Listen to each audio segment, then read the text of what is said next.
क्रीडा क्षेत्रातील अत्यंत दिग्गज खेळाडूंना दिल्या जाणारा शिवछत्रपती क्रीडा पुरस्काराचं वितरण आज पुण्यामध्ये पार पडलं आणि आपण बघतोय की हे सगळे जे पुरस्कारार्थी आहेत, मानकरी आहेत, त्यांच्या चेहऱ्यावरचं जो काही त्यांना या सगळा पुरस्कार घेतल्याचा गर्व आहे, तो आपल्या अभिमान आहे, या सगळ्यांच्या चेहऱ्यावर दिसतोय. आर्यन आहे जो अंध आहे आणि त्याला हा पुरस्कार अगदी वयाच्या 23व्या वर्षी मिळालेला आहे आणि आर्यन चेस खेळतो, बुद्धिबळ खेळतो. त्याच पद्धतीने आपण बघतोय की जीवन गौरव असतील किंवा जे दिव्यांग खेळाडू आहेत त्यांना देखील हे पुरस्कार मिळालेले आहेत. आपण या सगळ्या पुरस्कारांच्या ज्या भावना आहेत ते जाणून घेऊया. सगळ्यात आधी आर्यन जसं म्हणत होतं की अनेक जण खचून जातात, हारून जातात, मध्येच खेळ सोडून देतात किंवा वेगवेगळ्या लढाई ज्या असतात त्याही सोडून देतात, अनेकांना अडचणी वाटतात, पण तू या सगळ्या अडचणींवर मात केलं आणि आज ह्या पुरस्कारावर तुझं नाव कोरलं. काय अभिमान वाटतोय आणि कसे परिश्रम घेतले?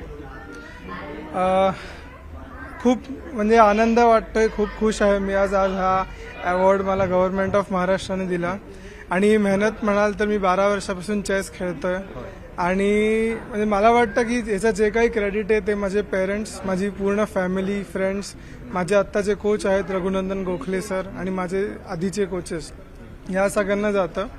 आणि एकच गोष्ट म्हणजे आहे की गिव्हअप नाही करणं हे खूप महत्त्वाचं आहे.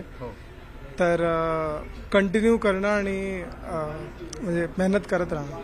अर्थातच अशाच पद्धतीचं जे मेहनत आहे ती या सगळ्यांनी घेतलेली आहे. सर, तुम्ही अनेक वर्षापासून या क्षणाची वाट पाहत होता असं म्हणालात. हा क्षण तुमच्या आयुष्यात आलाय. काय प्रेरणा मिळते या क्षणापासून, या पुरस्कारातून? नक्कीच मला या क्षणाचा खूप खूप आनंद होतोय आणि प्रत्येक खेळाडूच्या जीवनात हा एक आनंदाचा क्षण असतो आणि प्रत्येक जण याची वाट बघत असतो. जसं शिवछत्रपती क्रीडा पुरस्कार झालं किंवा अर्जुन अवॉर्ड झालं, यासारख्या पुरस्काराचा एक या आनंदाच्या क्षणाची वाट पाहत असतो आणि मला खूपच आनंद होतोय की याला दुग्ध शर्करा योग म्हणता येईल. जसं की मला शिवछत्रपतींच्या नावाने हा अवॉर्ड दिला जातो आणि शिवछत्रपती क्रीडा नगरीत हा दिला जातोय. हा दुग्ध शर्करा योगच म्हणावा लागेल. आणि खूप खूप धन्यवाद माझा मित्रपरिवार, माझे मार्गदर्शक, माझे कुटुंबीय आणि भावनिक झालेले आहेत. विराज, खरं तर आपली जी भोसरी नगरी आहे ती आता कबड्डीची पंढरी होऊ लागली आणि कुठेतरी त्याच्या शिरपेच्या पानाचा तुरा तुमच्या या पुरस्काराच्या निमित्तानं रोवला जातोय. काय अभिमान वाटतोय?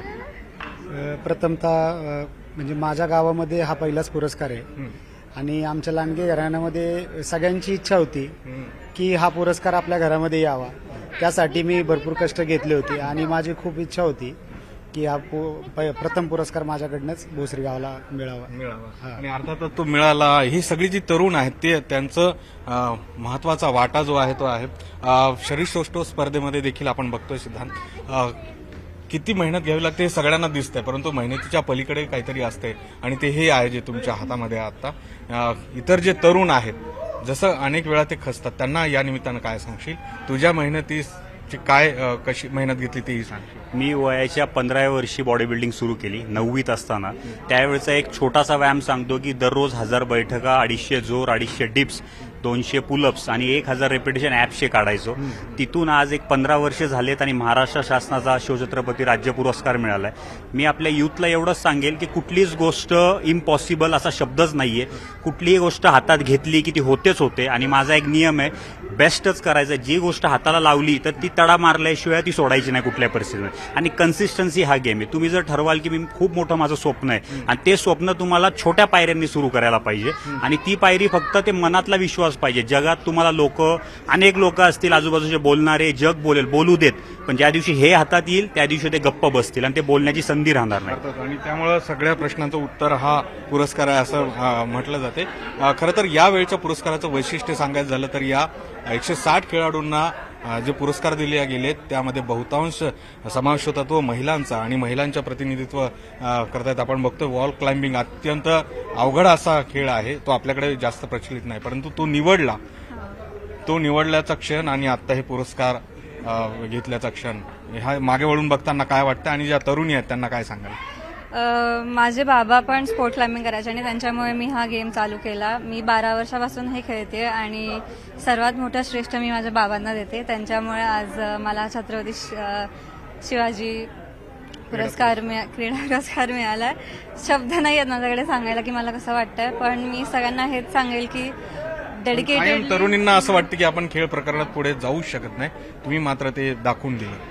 नाही, हे नाहीये, बट आई बाबा मागे आहेत, कोचेस मागे आहेत, सगळे फ्रेंड्स फॅमिली मागे आहेत, तर तुम्ही सगळं काही करू शकतात. असं नाहीये की काही नाही आहे. आणि तुमच्यामध्ये ते डेडिकेशन पाहिजे, रोज जाऊन प्रॅक्टिस करायची आणि डिटर्मिनेशन पाहिजे हे पुरस्कार मिळवायला.